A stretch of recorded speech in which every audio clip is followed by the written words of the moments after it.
সর্বনাশ হয়ে গেছে। কি হয়েছে? আরে বাবা এসেছে। আমি আপনার ভাই শান্ত তো আমাকে বললো যে এতিম, তার বাবা কেউ নাই। আমার ছেলে শান্ত আপনাকে এই কথা বলেছে? জি, উনি বলতেছে উনি নাকি তোর শ্বশুর। শান্ত তো বললো যে সে নাকি এতিম।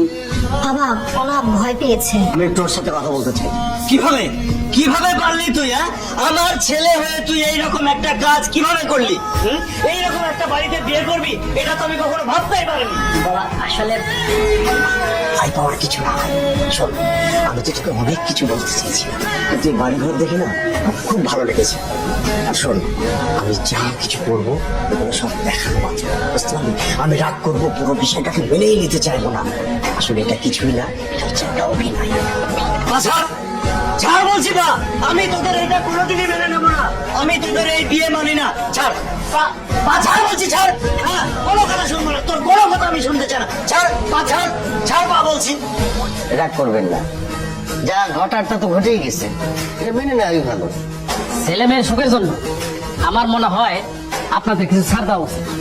না না, আমি এটা মানি না। যেই ছেলে তার জীবন্ত বাবা মাকে মেরে ফেলেছে, সেই ছেলেকে আমি অন্তত আর আমার বাড়িতে ঢুকতে দেবো না। আপনার যদি মায়া হয়ে থাকে তাহলে আপনি আমার ছেলেকে সারা জীবনের জন্য রেখে দেন, কিন্তু আমার বাড়িতে আমি আর আমার ছেলেকে ঢুকতে দেবো না। এটাই আমার শেষ কথা। আমি বাসায় বসে বসে একটা কথা চিন্তা করলাম। কি? দেখ, এমনিতে তোর বাবা আমার বাবা সবাই সবকিছু জেনে গেছে। আমি ভেবেছি যে আমরা ডিভোর্স না দিয়ে সংসার শুরু করি। শান্ত তুই হঠাৎ এরকম চেঞ্জ হলি কি করে? এটা কিন্তু কথা ছিল না। দেখ, ভেবে দেখতে পারিস কিন্তু। কোনো ভাবি নাই। আমি কালকে রবিনের সাথে দেখা করব, দেখেও কি বলে। একটা বুদ্ধি পেয়েছি। সারাদিন কোথায় আমার একটু সাহায্য করতে ছিল। কাজের ex-boyfriend আমাদের দুজনের মাঝখানে আবার ঝামেলা তৈরি করছে। তোমাদের যে কাজী অফিসে বিয়ে হয়েছে, ওই কাজী অফিসে গিয়ে তোমাদের আমি ডিভোর্স করাবো। এর আগে আমি বলছিলাম তো, দুইজনের মাঝখানে তোরে যাতে দ্বিতীয়বার আর না দেখি। স্যার আমি ওকে আসতে বলেছি। নিজের স্বামী থাকতে পর পুরুষের সাথে আইসা লুকায় লুকায় দেখা করো, লজ্জা করে না তোমার? ওরা এখন আমি থানায় নিয়ে গিয়া তোর পিছন দিক দিয়ে যদি আমি দিন খারাপই না দিছি, কথাটা মনে রাখবে। কি ব্যাপার, এরকম রাগ করে চলে আসলি? জানিস না তুই কি করেছিস? তুই ইচ্ছা করে সবকিছু করেছিস। পুলিশে কে খবর দিয়েছে বল? তুই কি আমার বন্ধু না শত্রু বলতো? তুই এইভাবে পুলিশকে ডেকে এনে রবিনকে পুলিশের হাতে তুলে দিলি। তুই জানিস না আমি রবিনকে ভালোবাসি। তোকে বন্ধু ভেবে বিশ্বাস করাটা আমার সব থেকে বড় ভুল হয়েছে। এখন থেকে তোর মতো থাক, আমি আমার মতো থাকবো। শান্ত আসবে না। কেন? কারণ আমি শান্তকে চলে দিতে বলছি। হ্যাঁ রবিন, তোমার সাথে একটা কথা বলার ছিল। আমি আসলে তোমাকে ভালোবাসি না।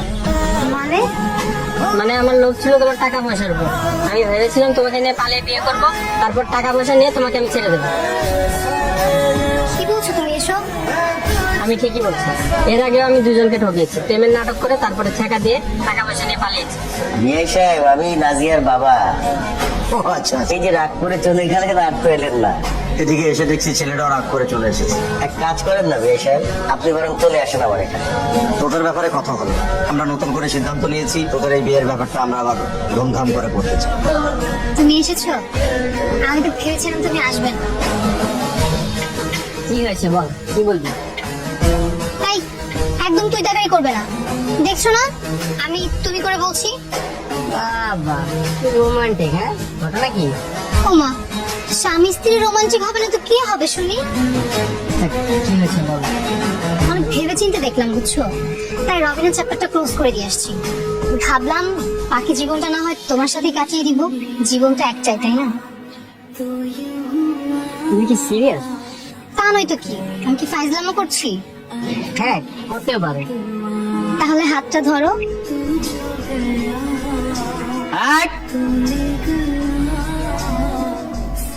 আরে তোমরা এখানে এখানে কি করতেছো তোমরা? স্যার হানিমুন হানিমুন পিরিয়ড চলছে। হানিমুন কি? আচ্ছা, তোমাদেরকে মানে এই টানা 1 বছর ধরে কি হানিমুন পিরিয়ড চলবে? হ্যাঁ?